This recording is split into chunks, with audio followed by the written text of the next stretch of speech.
आरोपींच्या वकिलांचं काम असतं आरोपीचा बचाव करणं, मात्र हा बचाव करताना त्याचे परिणाम एकूण समाजावरती आणि तपासावरती कसे होतात हे देखील पाहणं महत्त्वाचं आहे।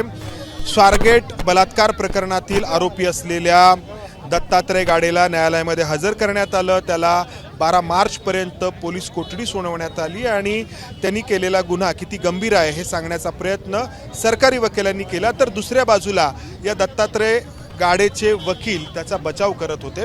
आपण त्यांच्याकडून जाणून घेऊयात। सर, मला तुमचं आधी नाव सांगा। ॲडव्होकेट वाजेद खान बिडकर।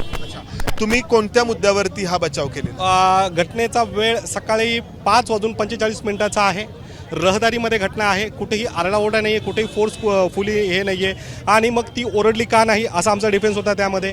याशिवाय जेव्हा पोलिसांनी ते जे वाहनं आहेत, आता जे लोक जात आहेत त्यामध्ये नाही का, तर ह्या गोष्टींमध्ये आरोपी जी महिला फिर्यादी आहे तिचा कन्सेंट होता असा आमचा डिफेन्स होता। अच्छा, म्हणजे संमतीने झालेला असा आमचा डिफेन्स होता, संमतीने झालेला। अच्छा, मग संमतीने जर झालंय तर मग तो पळून का गेला?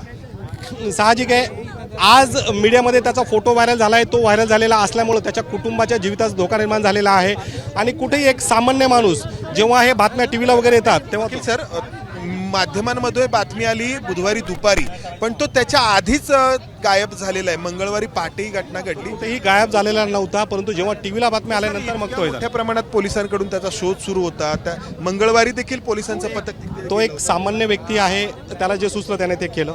अच्छा, म्हणजे तुमचं म्हणणं आहे की असा काही बलात्काराचा प्रकार नाही? पण ते वैद्यकीय अहवाल पुढे येईल। अजून वैद्यकीय अहवाल कुठे आलाय, अजून कोर्टात केस कुठे सिद्ध झालेली आहे, सगळं आता रिमांड चालू आहे, अरेस्ट चालू आहे। जे काही युक्तिवाद होईल, मेडिकल आलाय, कुठला आलाय, कसा आलाय, तर ते पुढे डिफेन्स नक्कीच होईल। पण तो पळून गेला होता, मग त्या मुलीच्या जबाबाचं काय? मुलीने का तक्रार केली ते मला सांगता येणार नाही, कारण मुलीचं माझं आरोपीशी तुम्ही बोललात का त्यांनी? मग आरोपीशी मी अजून बोललेलो नाहीये, कारण तो पोलीस कस्टडीमध्ये आहे। घटना घडल्यापासून आम्हाला त्याच्याशी उद्या जेव्हा आम्ही सेपरेट जाऊ त्यावेळेस आमचं, जर तुम्ही बोलला नाही तर तुम्ही कोणत्या आधारावरती सांगता आहात की हा बलात्कारच झालेला नाही? ते कोर्टात नक्की पुढे येईल। त्यामध्ये अजून आम्ही जे सांगतोय, मी आत्ताही तुम्हाला बोललोय की घटना सकाळच्या वेळेची आहे, रहदारीच्या या ठिकाणची आहे। तिने आरडाओरडा का नाही केलेला आहे? ती घाबरली होती, मग हाही घाबरला होता, यालाही घाबरता येतं। हाही माणूस आहे, ती महिला आहे म्हणजे ती घाबरला असं नाहीये, हाही घाबरलेला आहे। तर आरोपीच्या वकिलांचं काम असतंय त्याचा बचाव करणं, मात्र हा बचाव करताना आपण पाहतो आहोत इतकी गंभीर घटना संपूर्ण महाराष्ट्रामध्ये या घटनेचे पडसाद उमटले आणि आरोपींचे वकील काय बचाव करतायत हे देखील आपण पाहिलं आणि अर्थातच याबाबत देखील लोक विचार करतील। कॅमेरामन अमोल गवाळेसह मंदार गोंजारी, एबीपी माझा, पुणे। एबीपी माझा, उघडा डोळे बघा नीट।